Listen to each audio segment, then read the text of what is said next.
Good evening, everybody, and welcome to another edition of the Sports Exchange. My name is Scott Morganroth, along with Leyritz Epiosde, and we welcome our special guest, former New York Yankees catcher Jim Leyritz. And Jim, thanks for being on the show and doing it on a Sunday night.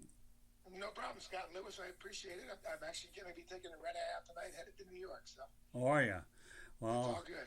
I'll be taking a red drive up to Orlando in the morning, so I don't up to Orlando to take care of business. So I'm glad we were able to catch you on this nice Sunday evening. So, anyways, Jim, got a bunch of questions. We're gonna have some fun here. First of all, what was it like for playing for George Steinbrenner? Yeah, it was a treat. It was one of those things that a lot of people say. They ask you that, and the first thing I always say is, as a player, there was nothing better. There's no owner that I've ever played for, and I played for 6 different teams, that wanted to win more than he did. And he was the type of owner that said, okay, you need something, we'll get it, but you better win. And he held people accountable, and it was one of my closest relationships that I had ever with any owner that I ever played for. Well, I mean, you certainly had a lot of great players. I know Derek Jeter is going into the Hall of Fame. Do you plan on going? Obviously, you probably plan on going out to Cooperstown to support Derek, aren't you? Absolutely. I was up there last year to support Mariano, and I'll be up there again this year to support Derek. Okay, well, let's talk about some of the pitchers that you caught, John Wetland, Mo Rivera, first, and then we'll go to the personal catcher in a moment. Tell me the pitchers you like catching the most when you were with the Yankees, or for that matter, throughout your career. Well, it was one of those things that I always seemed to click with a younger guy who needed guidance, who needed to instill confidence in them, and catching. I remember Mariano when Mariano first came up. He was a starter and he didn't do very well. And basically, they sent him back down to the minor leagues and said, "Okay, we're going to make you a reliever, and you're going to come back up here." And when he went down to the minor leagues, he learned that cutter. And when he came back up, he was a completely different pitcher, and completely different set of confidence in what he had. And of course, turned that into the great Hall of Fame career that he had. He was fun to catch. John Wetland was one of those guys that he was a great closer also. But Johnny was a little different than Mo. Johnny would come in, and if we had a 3-run lead, we'd win the game, but we'd win by 1. He always made it a little bit more exciting than it sometimes had to be. But he always seemed to get the save. And of course, in 1996, he had the 4 saves and was the World Series MVP that year. So are you trying to tell me that Maalox entered into the equation here? Yeah, I'm sure, yes. Well, what can I do? Hey, listen, you know what? I was a catcher. I can relate to where you're coming from. I know about the tricks of the trade. I used to frame pitchers as well as anybody. I used to drive the umpires crazy the way I used to talk to them, and not only frame pitches, but get in the air to distract them so that I can get the calls my way. So, and I've interviewed a lot of catchers throughout my lifetime in this business. So, you can't tell me that. I know you did a lot of that. How much manipulating did you do with the umpires behind the plate, since they counted on you to protect them a little bit?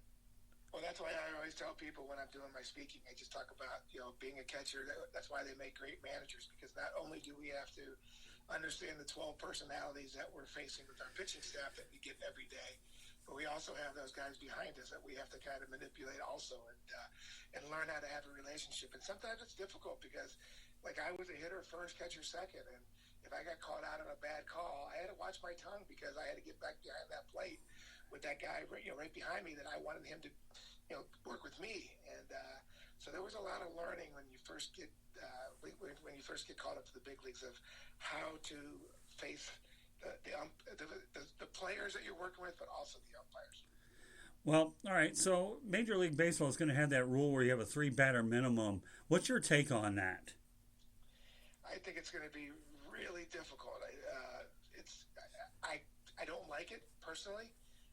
It takes away a lot of the strategy in late in the games, as far as on both sides, not just on the pitching side, but also on the pinch hitting side. And for somebody who, a lot of my at bats came pinch hitting. It might work to my advantage, because if they bring in a lefty to face a lefty, they can go ahead and pinch it. If we have another lefty coming up, they can pinch hit me, and they can't make a change. Where it would definitely be to my advantage. But I don't like that part, because I like the strategies of the matchups, getting late in the game. One of the things I used to love was watching Buck Showalter, because because to me, he was one of the best managers ever, and he was always one or two steps ahead of the other manager. Watching him manipulate a game at the a pitching staff at the end of the game was fun, and I think you're going to lose some of that. And again, a lot of lefty specialists to be out of the game, which I don't think is good either. Well, back in the day when I was growing up, they had the 2 or 3 inning saves is what they had. So, now you're talking about 3 batter minimum. I don't know how much related that really is or not when pitchers were expected to go a lot further. Well, I heard Goose Gossett say before, if you can't get 3 guys out, then you should be in the game. Yeah, Goose was never short on opinions either, as you well know. Of course, if he didn't want to talk to you, then he was short on opinions, and then I had to move on to other people when I was covering the Yankees in Fort Lauderdale in the clubhouse. But should I ever meet you down the road, I can tell you the stories I had with some of those guys, Billy Martin and so forth. So with that said, cast the characters, yeah. Oh, weren't they? But okay, so now you have the mound visits limited to 4. Does that bother you a whole lot? No, I think it's okay. I can tell you probably, if we had 4, I think that I could handle that every game because I never went out there that much. You have your time in between innings. The biggest time to really visit the mound is most of the time to give a guy a rest. And if you have to go out there more than 4 times, that guy should be in the game anyhow. So tell me some of the favorite managers that you played for during your career. Well, but Bruce Bochy was probably my favorite. Okay. Bochy was a former catcher, but he was also, I think it made it easier for me in the National League to like my manager more because, pretty much every day in a National League game, I had an opportunity to play if I didn't start, for pinch hitting, for playing different positions, double switches, things like that. So I think I got along better with him just because he had a lot more opportunity to use me. Joe Torre, to me, was one of the greatest managers I ever played for as far as managing people and managing egos. And then, of course, they have Don Zimmer sitting next to him at the baseball side. There was not a better combination than I've ever seen, together. Buck Showalter, I mentioned earlier, is one of the smartest managers I've ever played for. We came up through the minor leagues together in the first couple of years in the big leagues. And, I played for a good amount. I didn't really have any problems with any of the managers except for probably my short stay in Boston when I didn't get along with the pitching coach, Joe Kerrigan. That was the only one that I can think of that I actually literally asked for a trade because working with someone like that was almost next to impossible.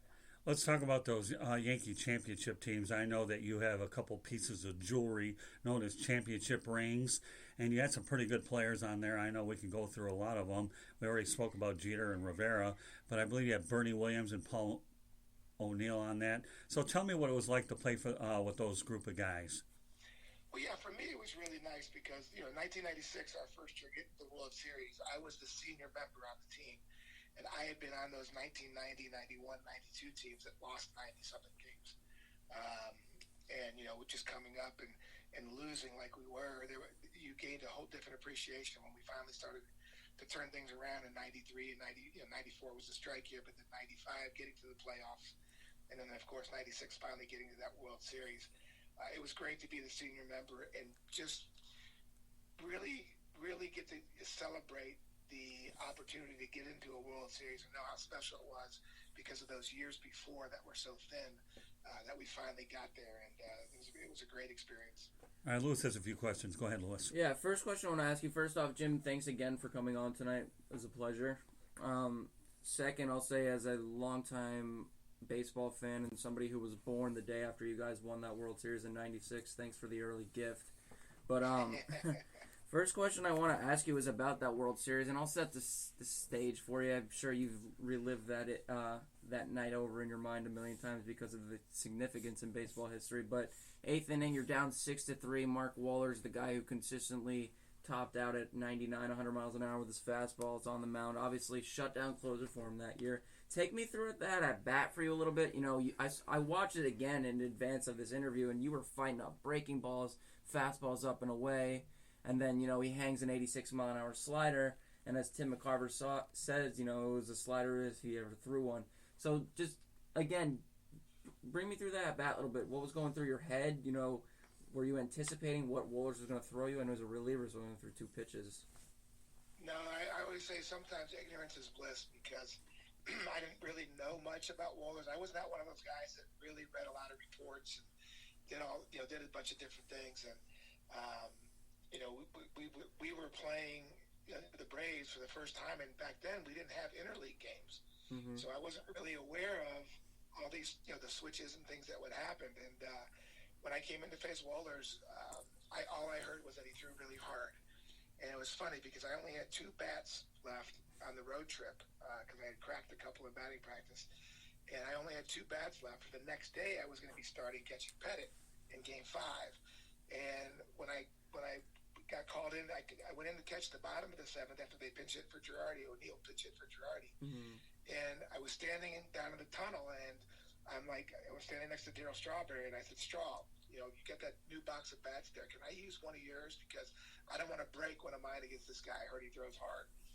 And Straw's like, yeah, sure, use one. So I pulled a brand new Darryl Strawberry bat out, and out of his Mizuno case, and went up to bat with that. And just as I was going up to bat, or just going up the steps to the Don deck circle, I looked at Don Zimmer and I said, Zim, what's this guy got? He said, Jimmy, he throws 100 miles an hour. In all honesty, that's the only thing that I knew. I did not know, and I just assumed that when he threw me 2 sliders and he was just a fastball slider pitcher. I had no idea until later that he had a forkball. That was his second best pitch. Had I known that, I might have been looking for that instead of a slider. So I think that really helped me not knowing that. But I also think it hurt Wohlers knowing that I was a dead fastball hitter. And he mentioned that. I took 2 pretty good hacks at his best fastball and fouled it back, and he was like, he looked like he was right on it. That's why I went to the slider as much as he did. And like you said, Tim McCarver mentioned it. Wohlers is going to the slider too much, but according to the book, I was a dead red fastball hitter. And so, Bobby Cox said in his interview, he said if Wohlers does a good slider there, I think he gets it. But fortunately, he hung it, and I always say better him than me because I don't get tired of talking about it, and I enjoy it anytime anybody brings it up. Go ahead, Lewis. Yeah, my next question, and then I'll let Scott chime in too. You mentioned earlier how you really like playing for Bochy, and I know you were on that 98 Padres team that did lose to the Yankees in the World Series. I believe they were swept in 4 games, but, Tony Gwynn, great series that year for him. You mentioned how it was kind of great playing in the National League because as someone like you came up as a third baseman / outfielder, and you kind of had to acclimate to catching later. You played 6 positions, and I believe even a game at second base at one point during your career. How important do you think today it is for players to be defensively versatile as opposed to before? I know a lot of utility infielders kind of stayed on teams in the 70s and the 80s and even into the 90s. But there's guys like Zobrist, Chris Taylor, Descalso who've had their careers extended because of that positional versatility. Well, I think I've got to thank, and I go back to Tony Phillips back in the in the late 80s, early 90s. He was the one that kind of made it like, hey, who cares where you play as long as you get to swing the bat? That was kind of my attitude. It was like, listen, you can put me in the lineup. And I remember early on, Buck Showalter saying to me, Jimmy, don't be worried about where you're playing. Drive in more runs than you give up, and be happy. Because I was not an out. I wasn't. I actually came up as a catcher all the way through the minor leagues until Double-A, and then I had to switch to start playing other positions again, like in college.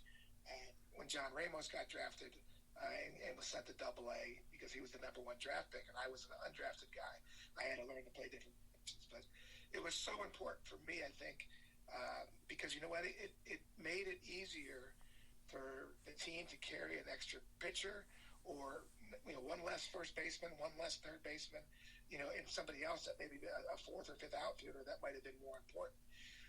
And I think that's really where it came in handy, for me to be able to play all those different positions. And of course, like I said, and you just mentioned in the National League, oh my God, forget it.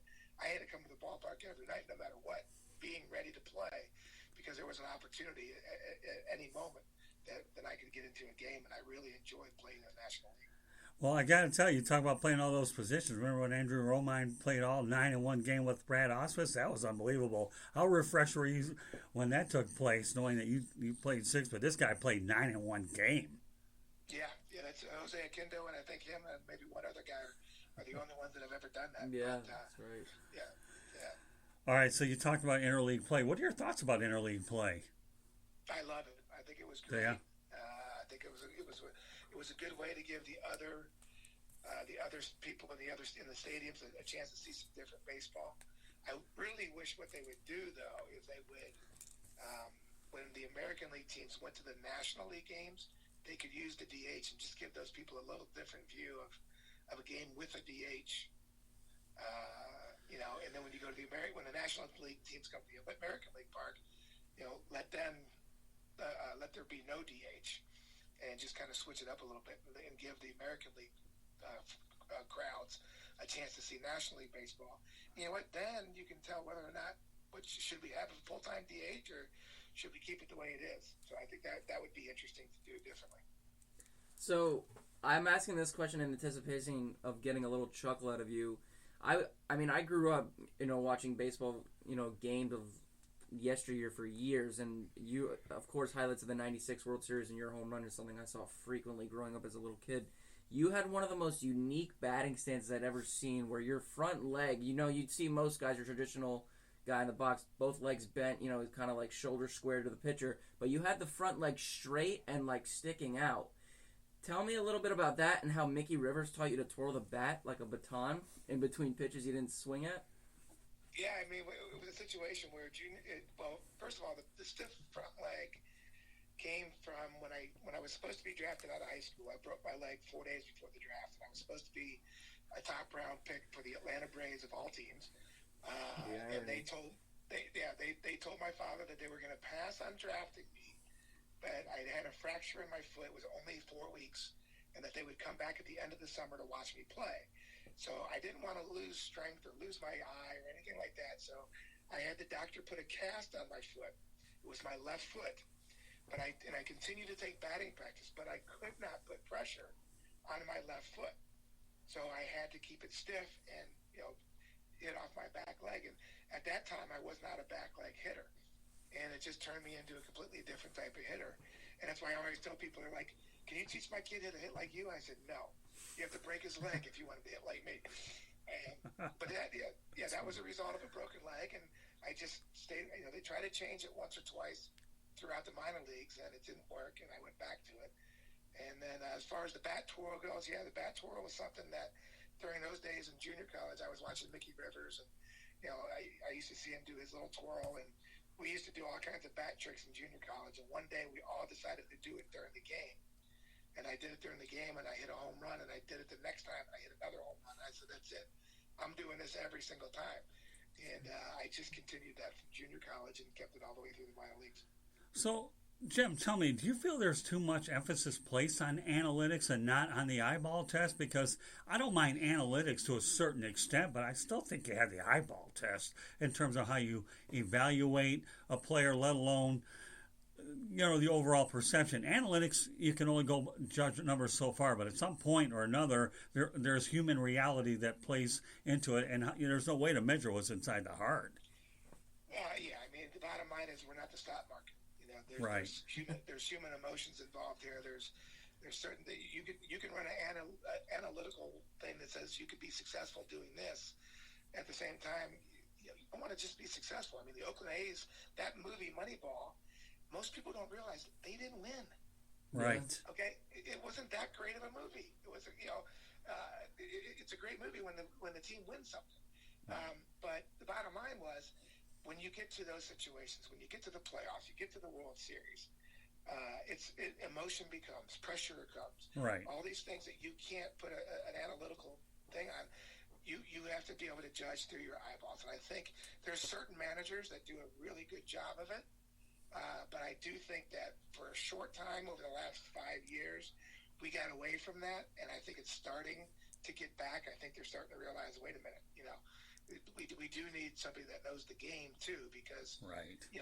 How is a pitching coach that has never pitched in the big leagues going to run out to the mound to tell a guy during the playoffs or World Series how he's feeling and what he should do. You know, that to me is where I think that you gotta have some of the old school guys in that dugout to be able to relate to players so they can respect that you've been there before and you probably do know how they feel. And I think that's, you know, I think the analytics have been great for, you know, getting all this new information. At the same time, we see what technology can do to the game. I just think there's a fine line between using them both. Right. And the eye test is very important. Yeah, I don't buy over too much into the analytics. I understand there's a place for it, but not too much of a place for it. Yeah, I mean, the information's great. You know, information's great, but you also have to be able to watch a guy. And, you know, there's a reason the pitching coach comes out to the mound and calls the catcher out and says, "Hey, what do you think? Does he still have it left? You know, does he still got something?" You know, and that's important. You know, that there's nothing, like I said, there's no stat, there's no nothing that can tell you. If I'm in the batter's box and you throw a 98-mile-an-hour fastball at my head, what do I do the next pitch? If you can give me an analytic on that, then I'll be able to say, okay, maybe analytics can help. All right, Lewis has another question for you. Yeah. Good. Yeah, last question I'm going to ask you, Jim, and I'll let Scott keep going after. But if you, and this is more of a point than anything, your career on base percentage is .362. I mean, as a catcher in 2020, if you were playing baseball today, you'd be a darling among many franchises because now we're probably in one of the weaker eras for catching, borderline drought, in my opinion, if we're talking about that. But as a catcher, what's even more impressive is your on-base percentage in games in which you were playing as a catcher was actually .379, so it was higher. Walk me through real quick your approach at the plate and, you know, why you exuded such a patient kind of form of discipline as opposed to what we're seeing nowadays when the emphasis is on launch angle and a lot of guys are, like, prioritizing power and striking out over really just, like, having good, thorough at-bats. Yeah, I mean, I think there's two things. Number one, I grew up with a guy named Pete Rose, and Pete was my idol. And I was a bat boy in spring training, so I got to be around him and watch him. And, you know every time in Tampa during spring training, we'd actually watch him hit and pick the balls up in the cages for him. And just, you know, if you ever watch me, I used to watch the ball into the mitt, just like he did. And doing that from age 13, 14 on really developed me to have a really good eye. And, of course, you know, being a catcher, because of Johnny Bench, it's a whole other story.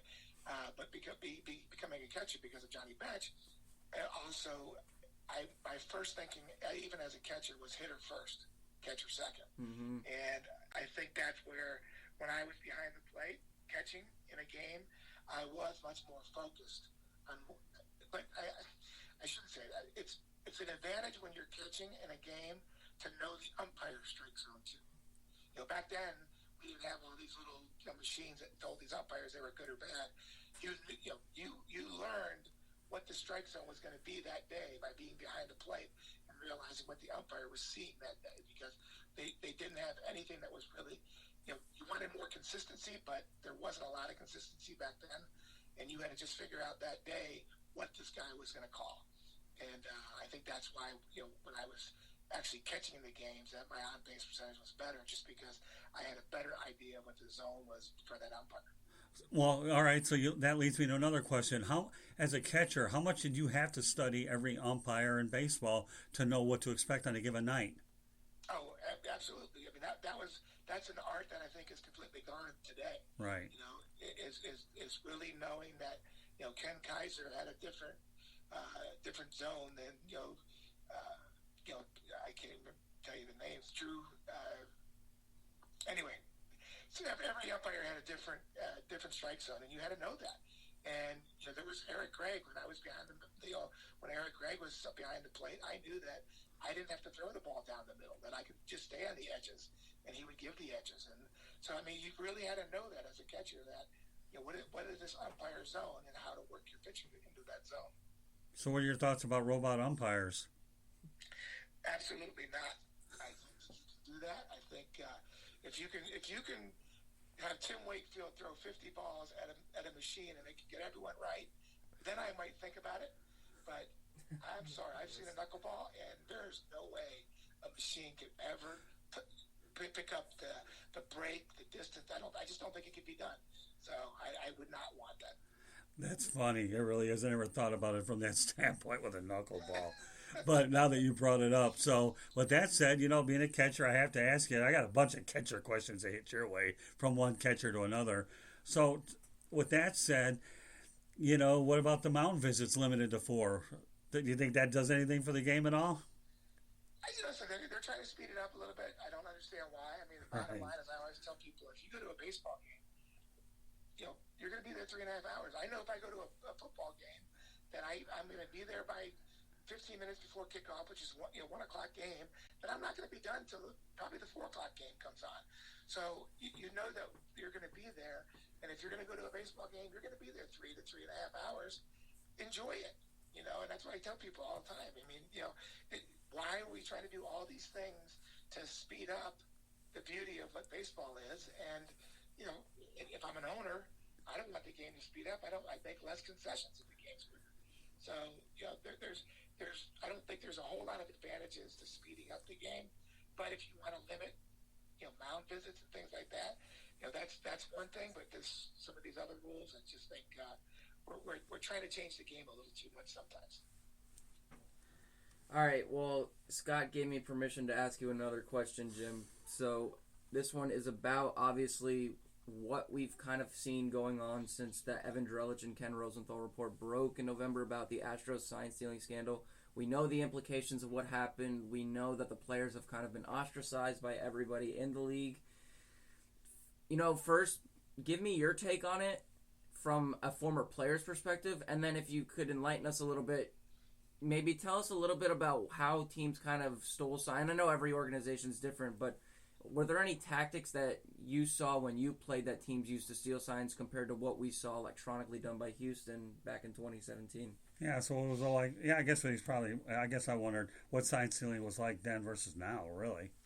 Well, yeah, I mean, back then it was, we didn't have all this technology. We didn't have all these different angles and these different cameras and all these other things. We, again, had to rely on our eyes.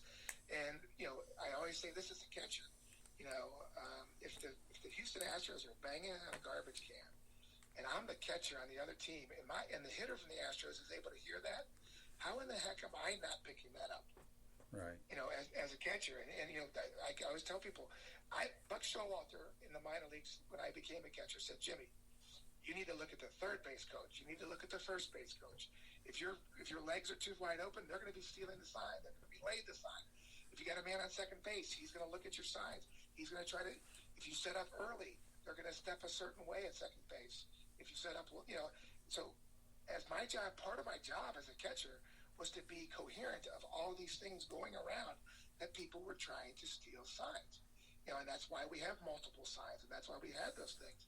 And we knew that, listen, if Andy Pettitte was pitching to me and we had more than 2 guys on second base, we changed the signs because we knew that they would see, and they're usually smart enough to figure that out, that, you have to change the signs up a little bit. Mm-hmm. So I just think we've lost that part of the game of players being more recognizable, what's going on in the game.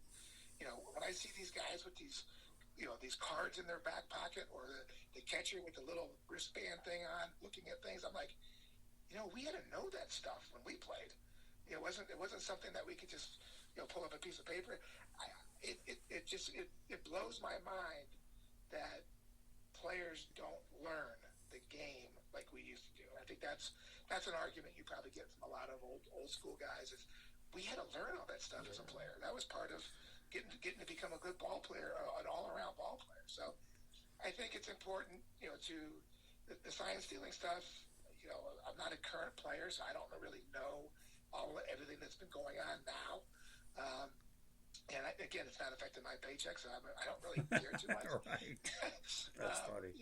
But I can imagine if I was in the game, I'm sure I would be upset about some of the stuff that they did and what happened.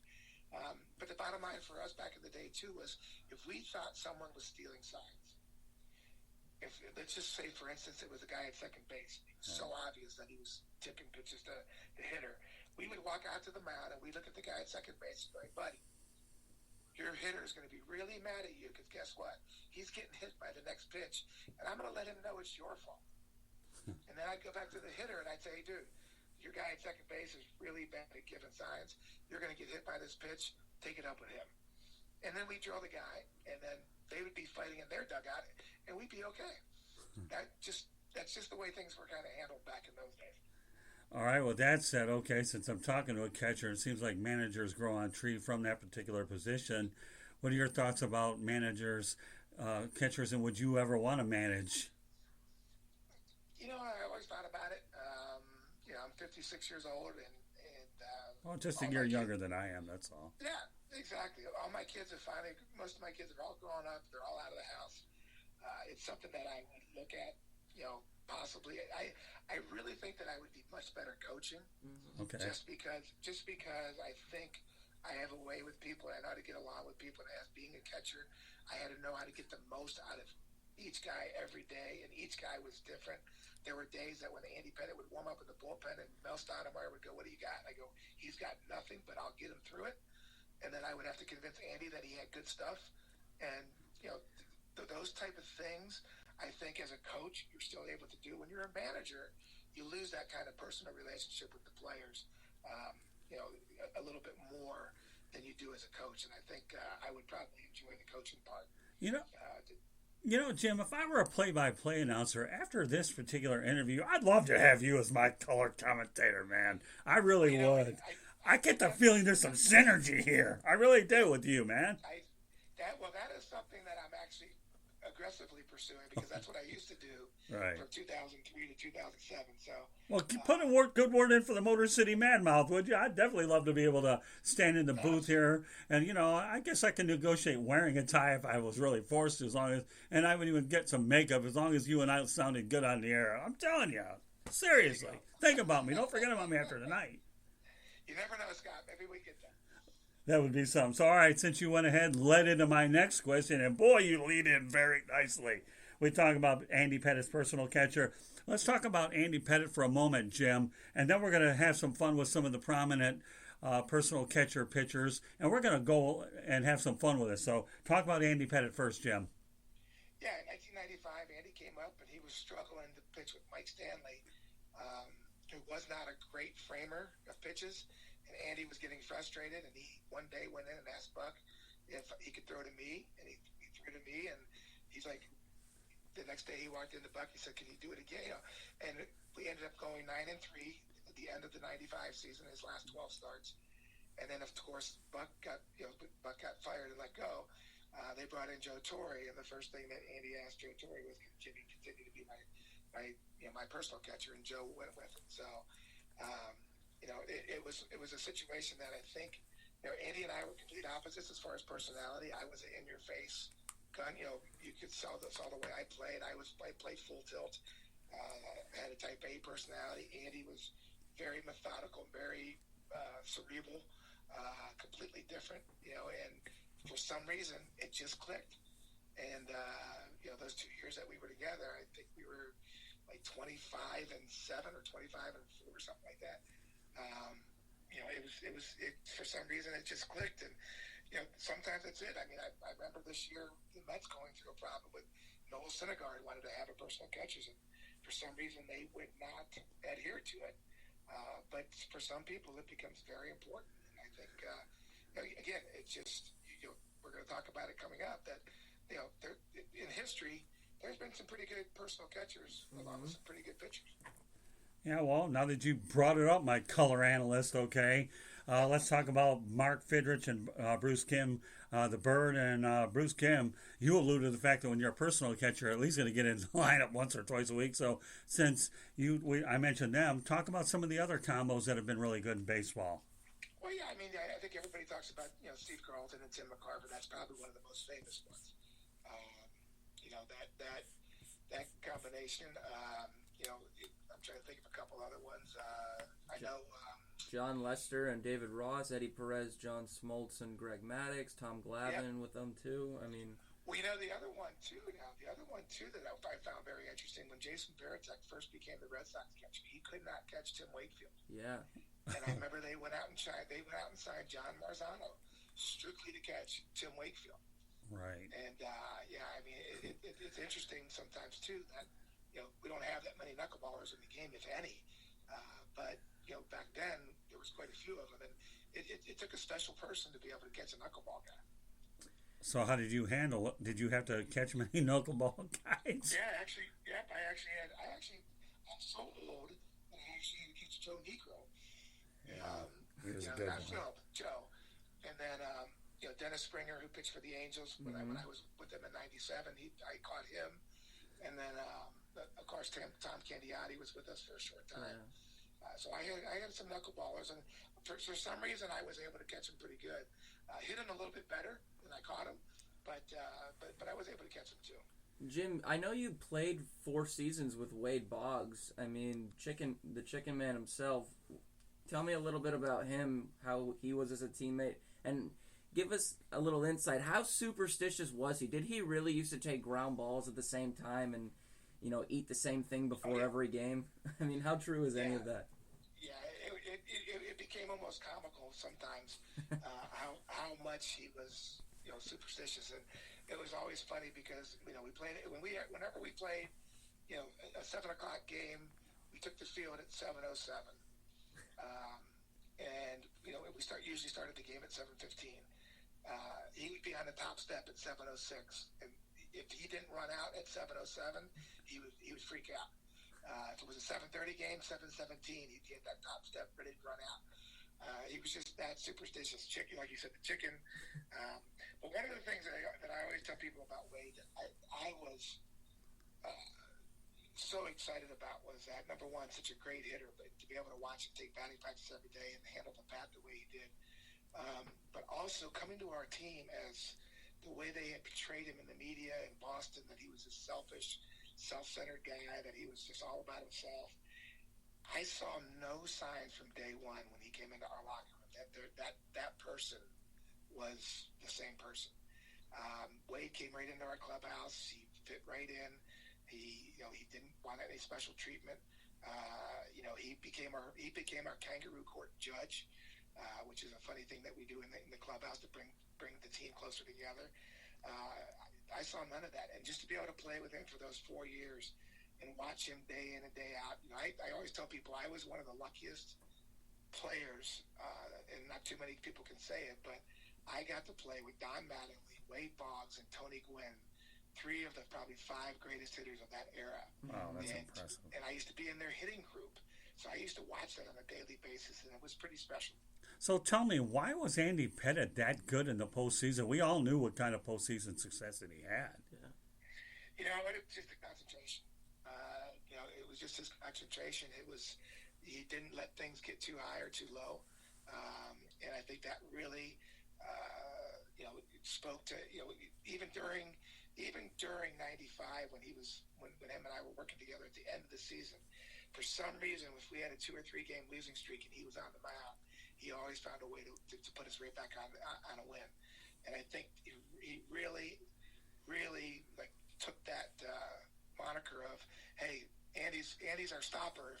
If we have a losing streak, it's not going to get more than 4 games because Andy's going to be on the mound that 5th game. And I think he really embraced that role, and he did it so well. The one thing I remember a long time ago was covering a series between the Detroit Tigers and Tampa Bay Rays. And I was asking Mike Maroth if he ever heard of Mickey Lolich, and he didn't. And then I go to Troy Percival, because, he has. Do you find that a lot of today's players don't even know much about the history of the game? I mean, because that to me is sad. You got to remember how the history of the game is the reason why you're playing this game. I think that, to me, I hate to say it's an embarrassment, but I think it kind of is, Jim. Yeah, I mean, I could probably tell you that, it's the players of one of the greatest things about the Yankees, and this is what I love so much about coming up with them, I knew nothing. I grew up with a Big Red Machine. Those were my teams. Right. The Johnny Benches, the Pete Rose, the Joe Morgans. I didn't know anything about the New York Yankees. They were losers during the 80s. Right. And so I didn't know that much.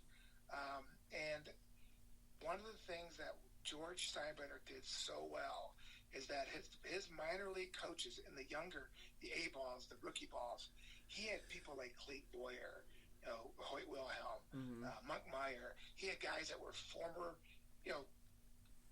grew up bleeding blue Yankees, and they really taught us what it was like or what it meant to put on the pinstripes or what it meant to play for that organization, as well as George telling us the same thing. But it was just something different about being a New York Yankee than any other team that I played for. And it was just something that, because the Yankees made such an effort to have these names at their minor league level, by the time you got to the big leagues, you realized what you were representing, and it was pretty special. Go ahead, Lewis. Jim, I know at one point Yogi Berra and Steinbrenner had a bit of a falling out, but as a former catcher, did you ever get a chance to interact with him? Because I know they kind of came back together around the time that David Wells and Cone threw their perfect games. I know they actually threw it on, I think David Cone threw his on Don Larson Day in 99. Yes, he did. Or 98, sorry. No, yeah. But I actually was there. I had many good times with George. George and I had a very good relationship, very close. And I'll just tell you one quick story, because there's about 15 stories I can tell you. The one story of that is after the 96 season, I went into to my agents and said, listen, if I don't get a chance to play every day, I want to be traded. And they went to George, and they spoke with George, and George went to Joe Torre and said, what do you think? And Joe said, I'm probably going to bring back Girardi, and Posada's almost ready. He's probably going to be in the same position he was last year. And George was nice enough to tell my agents, go ahead. If you find a fit for him, I'll okay the trade. And sure enough, and this was a time back when I lived in Tampa. I used to work out at the minor league complex in Himes. And, I was working out, and I got called off the field. And it was my agents on the phone, and they said, hey, George just okayed a deal for you to go to the Angels. You got a 3-year deal, which was my first multi-year deal. You got a 3-year deal, and you're going to be the starting catcher for the Anaheim Angels. And I was so excited, and I was kind of, so I went in. I was at the minor league complex. I went in. I packed up my bag, and I walked in over to George's office to say thank you. And I walked in, and he said, what are you doing? I said, well, I'm not a Yankee anymore. You just traded me, and I'm sure I'm not allowed to work out here anymore. And he's like, Jimmy, go put your bag back. You will always be a Yankee for what you've done for this organization. You will always be welcome to work out here no matter who you're playing for. And that was something special. That was something that George, he put a big smile on me that day to be able to allow me to continue to do that, and the way he treated players with loyalty that had done stuff for him. Well, I got to tell you, and I know you're right, he always treated Darryl Strawberry and Dwight Gooden really well. I do have to tell you a George Steinbrenner story that I like to kid around, and I'll put Ted Koppel into context as well. That when I covered the Yankees in Fort Lauderdale, he was very gracious of his time when I met him once, but boy, don't you ever bring up that managerial question. He'll blow you off and get rid of you quick. But he was nice, and he didn't like to be told about how many millions of managers that he hired, because he knew it anyways. But, my overall experience with George Steinbrenner was pleasant. Just don't go ahead and ask him about how many managers. But I was smart enough, though, back then, though, Jim. I waited till the end of the interview to do it, so if he got rid of me, I got what I needed anyway, so it didn't matter. There you go. So I figured the boss out a little bit quicker. So with that said, okay, let's talk about your 2 championship rings. You won them against the Braves, obviously highlights of your career. Let's face it, I don't care what the Braves wanted to ever call them America's team, because at TBS being America's team, and back then superstations were prominent. But describe what it was like to beat the Braves 2 separate times in the World Series. Well, yeah, I mean, it's one of those things that I always tell people. I have a hard time when I have layovers in Atlanta, trying to kind of hide myself a little bit, because the Atlanta fans aren't too happy with me. Because we beat them in 96 with, of course, the big home run off Wohlers. And in 98, when I was at the Padres, we beat them to go to the World Series to play the Yankees with the Padres. And then in 99, of course, I get traded back to the Yankees. And my one at bat in the World Series was a home run against the Braves, which became the last home run of the century. And, and so it was a team that we continued to beat. And I always, I tell Brave fans all the time, listen, you could have had me in high school. They had a chance. These 2 scouts told a story 2 years ago at the convention about players that got away, and this one scout was telling the story that him and this other scout that could have signed me in 82 were at the game in 96 in the suites, and that when I hit the home run, they were walking out of the stadium. They said, thank God you didn't tell John Sherholz for $5,000 because I asked for 10,000. They only offered me five, and that's why I went to college. And they said, please don't tell anybody for $5,000. We could have completely changed the entire history of the Atlanta Braves. Jim Leyritz would have never been a Yankee. And I always thought that was pretty funny. I always like talking about history, so we'll have a little fun. Bob Watson got the millionth run. You hit the last home run of the century, and Robert Fix, since I'm a Detroit Tigers guy, okay, hit the last home run at Tiger Stadium. So I have to ask you a Detroit question. What was it like for you to play against my Detroit Tigers? Well, back then it was the Trammell and Whitaker show, and those two guys, they were unbelievable. And of course, I was playing third base as Cecil Fielder's 50th home run flew over my head off Steve Atkins in Yankee Stadium up in the third deck. And then, of course, I always loved going to Detroit back in the early 90s because Frank Howard was my hitting coach. Wow. And every time we'd be in batting practice, and he would look at me and go, Jumbo Jimmy, if you can't move that transformer back, you don't belong in this league, kid. Wow. And he was awesome, and he used to love that stadium. That was one of his favorite parks, he said, to hit in. And that old ballpark, even though it was dingy and old, and it was not a hitter's ballpark with a 440 center field and right. That type of thing. But the one thing that I always remember about the early years in Detroit too was, Whitaker and Trammell turned all those double plays because I think they never cut the grass very much on the infield. Right. It slowed everything down. So, but I had a lot of fond memories of playing in that old stadium. Yeah, well, a couple more questions here, then we'll let you talk about what you do. You obviously talk about a lot of the older ballparks. Do you feel that it's unfortunate that many of them have had to be torn down, although at least Wrigley and Fenway are there, but they've had to make modifications to them? Because I think that's the one thing about the game of baseball. When you talk about history, you talk about ballparks. It's just unfortunate that a lot of them have gone away, isn't it? Yeah, I mean, you lose some of the, I know the new Yankee Stadium is much nicer for the players, much nicer for the fans, but you lose some of that mystique from the old days. But I will say this: it is right now. It's about the fan experience. It's about the players being comfortable. The one thing about Yankee Stadium, the Yankee Stadium, they tried to refurbish it, but things started falling apart in the foundation that they couldn't fix. Right. So changes had to be made.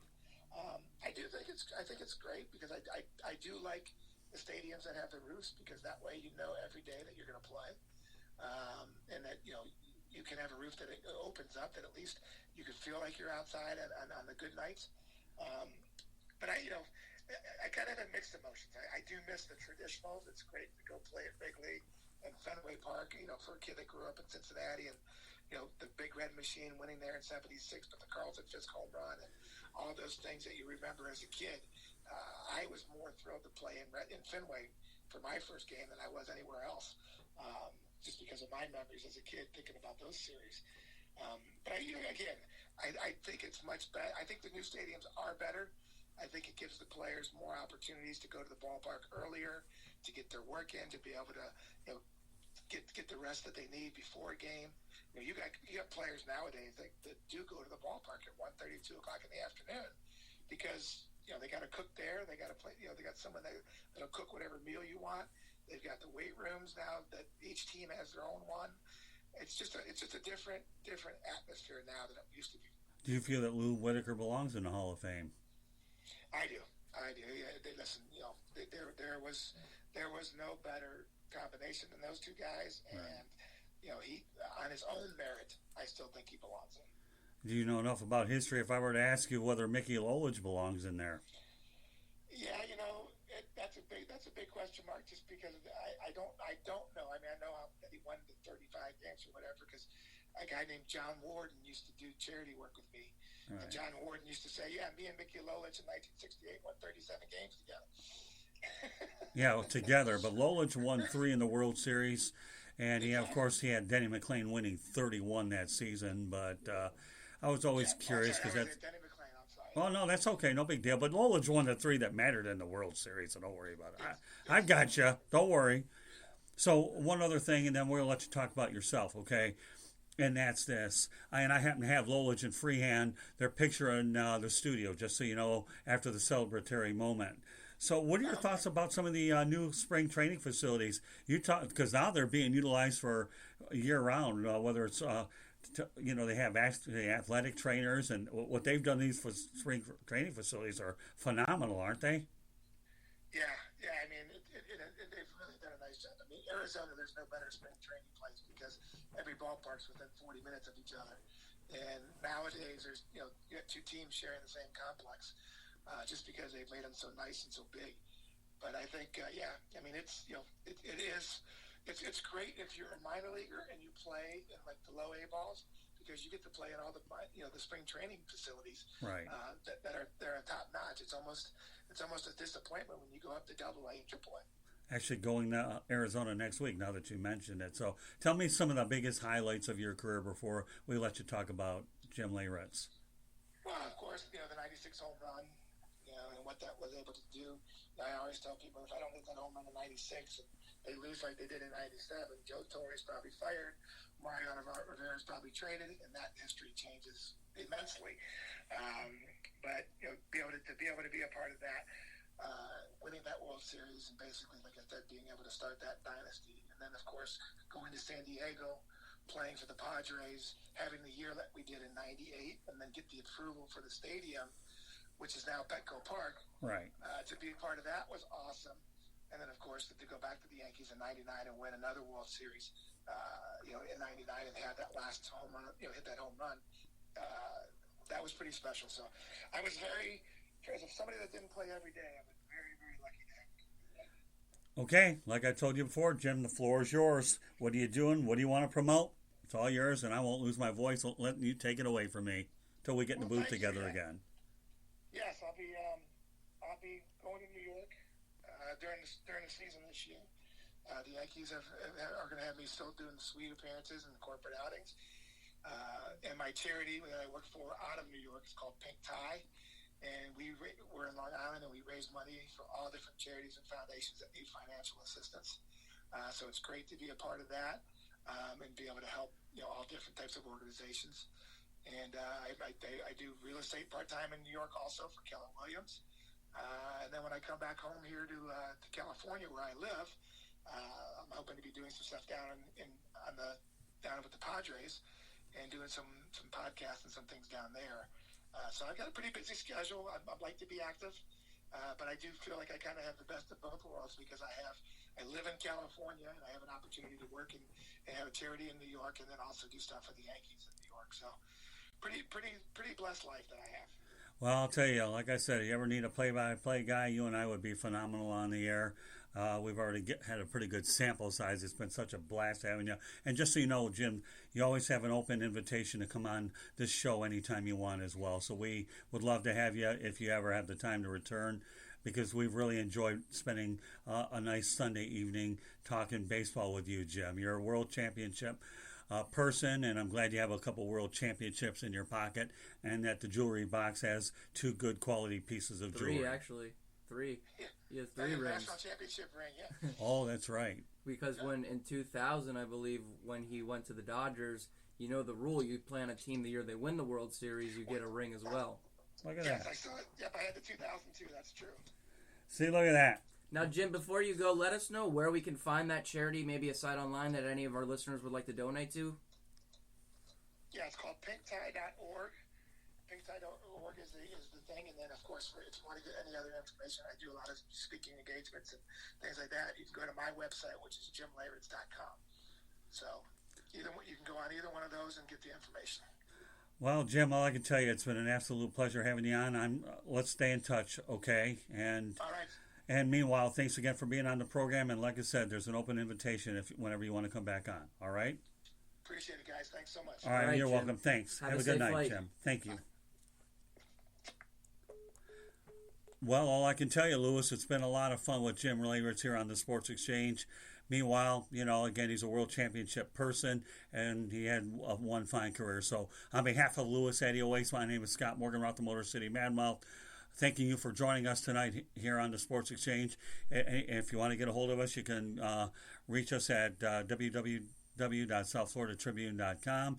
Lewis, how can they identify you on Twitter? You can find me on Twitter, adio_Lewis00. My following is growing slowly. I'm posting more content on there. I'm going to start plugging some of our stories on there. You find my page, you see a lot of baseball tweets, and you see a lot of retweets of our stuff on there too. So give us a follow and help support us. We're keep on growing. So right, and you can also follow us on Twitter at Tribune South. So meanwhile, everybody have yourself a great night, and we look forward to coming back on for the next edition of the Sports Exchange. Have a great week, everybody. Bye bye.